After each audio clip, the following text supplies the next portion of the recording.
Dito talaga ako namangha sa lugar na to. Dahil sa sobrang linaw ng tubig, mabilis mo lang makikita yung crab. Marami-rami rin nakuha namin dito. Akan ta.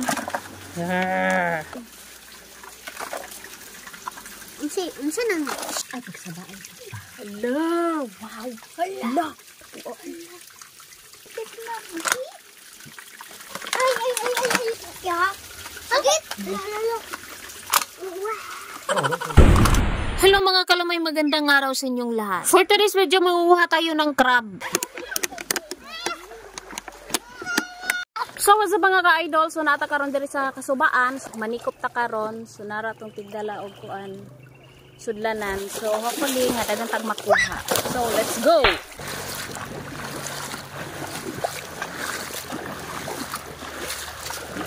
Sinimula na nga ng kapatid ko na sumisid sa ilalim ng kawayan. Kapag nangunguha ka ng crab, napakasimple lang naman. Lagi ka lang nakayuko na parang takot ka sa yung pinag-uutangan. Tapos kailangan mo lang hanapin yung butas kung saan nakatira yung crab. Kailangan lang talaga mag-ingat dahil yung crab ay nanununtok. Minsan pa nga binabalian ka sa braso. Why? Lapit mo. Si Arkin, uli mo na karon basta naihalas. Makakuha mi halas. Naihalas karon, uli ka gyud. May halas na ba karon na? Lahi ra man siya mauli kay diretso din sa balay. Marabi halas Dapat mong dili magsaba-saba. Manikop ka diri og kuan buaya. Dana lagi bangag dana no. Unsa lor ka sa gara magbangag diha. Imong kuat na gid. Kantak. Inana lugar kadak. Ako bukuot din. Dire mo ko mga bang. Stay na ni guys na siya kuan kayumang daw. Halas di ay.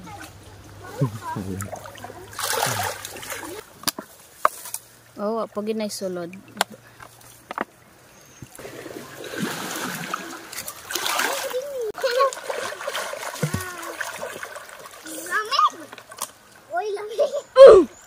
Ang lamig daw buang.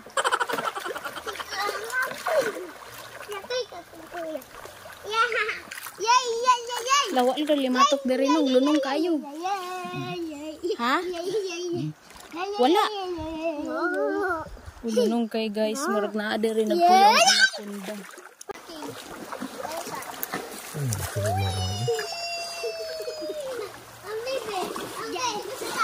Basi natulog pang isda no.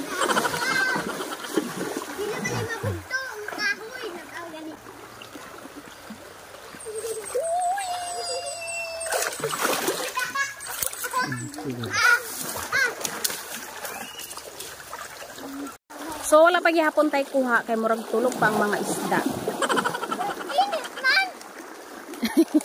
Nag-init daw nong. Kasi nakamata ng isda kay init naman kayo. Kampong kayo oh. Magdagonos din halas din. Oh no.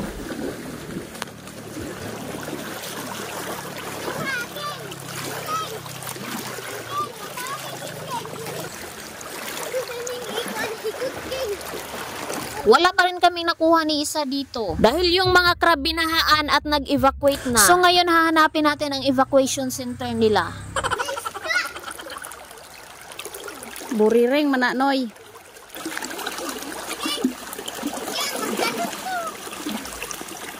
Kung dati ginaganyan-ganyan ko lang, tapos marami na ang shrimp na maliliit na makikita mo. At kadalasan noon, yung mga shrimp dito nagtatago. Kaya titingnan natin kung meron bang laman ito. Walang laman. Kung hindi ito madadala sa dahan-dahan ngayon, magiging harsh na tayo. Wala mama. Baby, kasi ko lang. Kinantahan ko na nga pero walang effect pa rin. Hanggang ngayon wala pa rin kaming kuha. Dahil sobrang ilap talaga ng mga lamang ilog na to. Sinabihan ko nga yung kapatid ko na gagamit kami ng bingwit. At ang sabi niya ay huwag daw. Dahil mauubos na yung kain mo at namumutay na lang yung mata mo, hindi ka pa rin daw makakuha.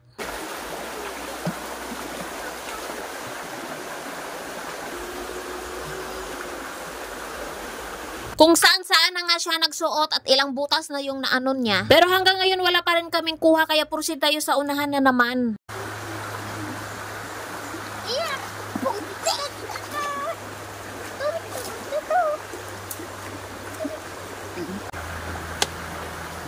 Ganya kawayanan karon bidyakan na sad. Zero balance gihapon. Proceed na nga kami sa unahan dahil wala pa rin kaming kuha. Parang giniginaw yata yung crab. Kaya ayaw nilang lumabas sa bahay nila hanggang sa may nakita kaming Kay naiyang itlog. Na siguro dire yung baki. Kay biyaan niya iyang itlog. Yan ano nila. Ay. may nakita nga kami sandamakmak na itlog ng palaka. Yung akala ko talaga nga lumluma ni sa baki diring dapita nga parehas sa manok ba. Pero hindi pala. Pagkatapos na pag-iri nila ay aalis ka agad sila. Napaka-irresponsableng magulang. Kanang mga gagmay. Saom sa na nimo. Di na lang makaon. Kanang mga gagmay, tati. Samad na lang kanong pag kita kakuha oh. Samad na. Ay bukton. Proceed na naman tayo sa unahan. Doon kami pupunta sa kabilang sapa. Baka doon tinayo yung evacuation center nila. O baka merong isang crab na nag-birthday dito. Naki-birthday party yung mga ibang crab. Ha? First time. Hara ba? Alimango. Sudlan na naman doon. Unsa ni si Kuchu? Sulod. Sige pa akan ta. Yan yung first kuha namin. Yumang. At dito na talaga ako namangha sa lugar na to. Dahil bukod sa magandang pagmasdan, very relaxing, marirelax talaga ang utang mo dito. Sobrang lamig pa ng tubig, parang nilagyan ng yellow. O, diba? Hanip to. Walay kalayo. Sobrang ganda talaga dahil may ala swimming pool. At sa sobrang linaw nga ng tubig, madali mo lang makita yung crab na nag-swimming dito. Nag-night swimming, guro ni siya. Asa? Wag-o ni nag-ilis og shell. Apa? Hala. Okay. Kani bag-o pa nag-ilis og shell. Unsa nang shell? Nagtatanong yung pamangkin ko kung ano daw yung shell. Siyempre isang gasoline station yan. What? Ano bebe? Kaway kayo ba? Wala na ikipit pa. Wala ikipit. Wa pa sa lo. Ay, ayaw. Ay, wa na. Sa sobrang ganda nga dito, meron ditong ala bubong. Antis sinuntang atop dira. Pero yung pinalit sa sandamakmak na ahas na ginawang bubong. Hoy! Uwa. Sudlan na din uwa. Ay, gamay kayo. Gamay kayo.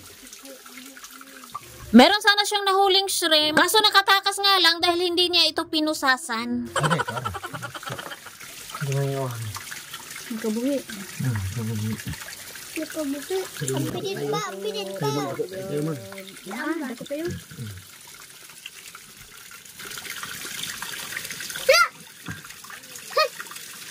Ay, pagsabaan. Hello! Wow! Hello! Wow. Sakit-sakit ng kaho. Sunod ka rin sa'yo. Ang lipit na. Ay. Bago mo talaga masikop yung crab, matitikman mo talaga kung gaano kalupit yung mga sipit nila. Mukalit ragi nag-transform yung naong sabay-sabi. Ay, ko ang tawag ganyan. Sakit tayo. Hindi talaga maiwasan na yung crab ay mangingipit talaga. Dahil yung crab kung nagdadala ng kutsilyo, lahat talaga ng daliri mo ay putol na. Sakit yung nipit eh. Sakit! Pero grabe sa gawa. Bo, tara. Crab manaking, crab mani. Tana, nara. Bre. Dili, mengimpit na. Di gamay kayo no. May gamay kayo. Buhian sa ni Manong oy kay wa pa ni nalutas. Hindi na nga namin sinama itong maliit na crab dahil hindi pa nga ito lutas. Kapag mapasama to sa amin, malaking perwisyo talaga idudulot nito. Ang hirap pa namang maghili. Simula na nga umiyak yung crab kaya pinulot ko ng dali-dali at inilipat ko siya sa kabilang side. Kaso paglapag ko sa kanya, grabe yung hagulgol ng iyak niya. Kaya dali-dali nga kaming bumaba baka magpilit itong sumama.